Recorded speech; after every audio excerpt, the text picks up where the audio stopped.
그런데 갑자기 막 진해졌다 이러면은 이제 기미나 잡티 같은 것보다는 다른 원인에 의한 릴 흑비증을 의심해 볼 법합니다. 나 이거 하니까 너무 좋더라 이런 거 혹시 하나만 좀 알려줄 수 있나요? 결국은 꾸준하게 가는 게 되게 중요하다고 생각을 해요. 가장 중요한 건 안녕하세요. 100번 레이저를 해도 빠지지 않는 나의 기미. 혹시 당신의 기미는 기미가 아닌 건 아닐까요? 오늘은 피부과 전문의 선생님들의 주 종목이죠. 색소, 특히나 난치성 색소에 대한 이야기를 나눠볼까 합니다. 처음 들어보는 단어일 수도 있는 릴 흑피증. 릴 흑피증은 검버섯이나 기미와는 무엇이 다른지, 그리고 어떻게 접근을 해야 효과적으로 치료를 할 수 있는지, 예방법, 원인 이런 부분에 대해서 오늘 낱낱이 파헤쳐 보도록 하겠습니다.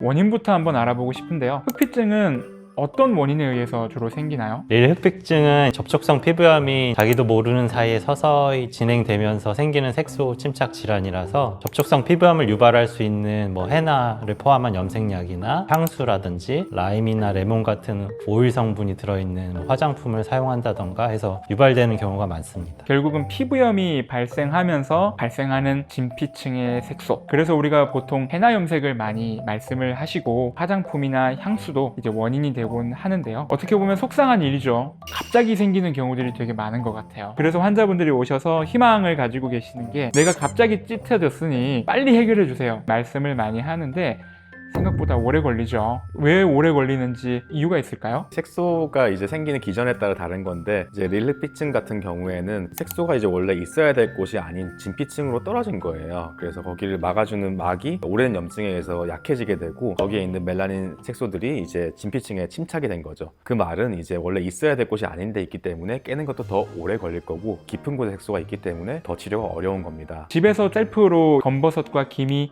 흑피증을 좀 구분할 수 있는 포인트들이 좀 있을까요? 햇볕 때문에 생기는 애들이 많이 있어요. 색소 질환에는요. 그래서 기미 같은 거는 이제 햇볕 노출이 많은 튀어나온 이런 부위들이 많이 올라오는데 릴 같은 경우는 햇볕이랑 관계가 크지는 않아요. 햇볕이 악화 요인이긴 하지만은 햇볕에 의해 생긴 게 아니기 때문에 사이드 라인 같은데 저는 많이 봤었거든요. 이 사이드 라인은 햇볕에 영향이 별로 없는 곳인데 그런데 갑자기 막 진해졌다 이러면은 이제 기미나 잡티 같은 것보다는 다른 원인에 의한 릴 흑비증을 의심해 볼 법합니다. 염색을 하면서 내 피부에 염색약이 묻을 수 있는 부분, 향수를 뿌렸을 때 내 몸에 닿을 수 있는 부분, 윗 헤어라인 따라서 이마를 침범한 색소들, 여기 턱 라인까지 생기는 색소들, 목, 귀 뒤부터 목 쪽을 침범하는 색소들, 우리 향수 이런 식으로 하잖아요. 그 부분에 발생하는 색소, 흑피증의 가능성이 좀 높다고 생각을 합니다. 그런 부위만으로 색소를 구분하기는 어려워요. 레이저 세팅값과 레이저의 종류, 파장대의 종류가 엄연히 달라서 진단하는 게 저는 되게 중요하다고 생각을 해요. 릴 흑비증은 그 이름에 다 답이 있어요. 피그멘티드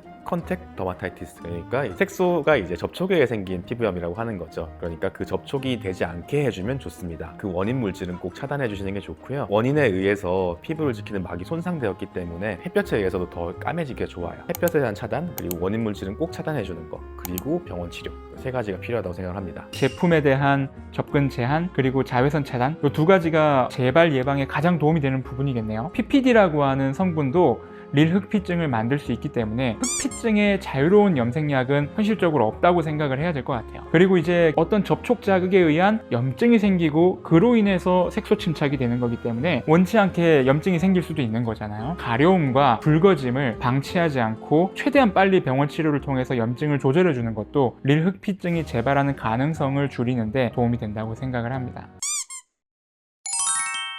기미와 릴 흑피증의 색깔의 차이도 좀 있나요? 진피층에 색소가 있다 보니까 갈색보다도 회색빛이나 푸른빛을 띠게 되는 경우가 많고 범위도 넓게 생기게 됩니다. 혹시 많이 알려져 있는 이런 방법 외에도 나 이거 하니까 너무 좋더라 이런 거 혹시 하나만 좀 알려줄 수 있나요? 결국은 꾸준하게 가는 게 되게 중요하다고 생각을 해요. 가장 중요한 건 색소 자체를 파괴시켜주는 게 가장 중요하다고 생각을 해요. 색소를 파괴하는 레이저를 하는 그 긴 시간 동안에 레이저에 의해서 피부가 좀 건조해지거나 아니면 장벽이 깨질 수 있는 부분들을 좀 보완해주고 피부염의 근원한 부분인 진피 밸런스가 파괴된 부분을 함께 교정해주는 게 환자분들이 장기간 레이저를 받으시면서 불편할 수 있는 부분들을 좀 최소화하는 데도 도움이 되고 톤 개선에도 저는 좀 도움이 되는 것 같아요. 여러 가지 치료 방법들이 있지만 필링 같은 피부에 자극을 줄 수 있는 치료는 병행하는 걸 피하는 편이고요. 초음파 치료나 아니면 고주파 치료 같이 피부의 진피 밸런스와 장벽을 회복시켜주는 치료는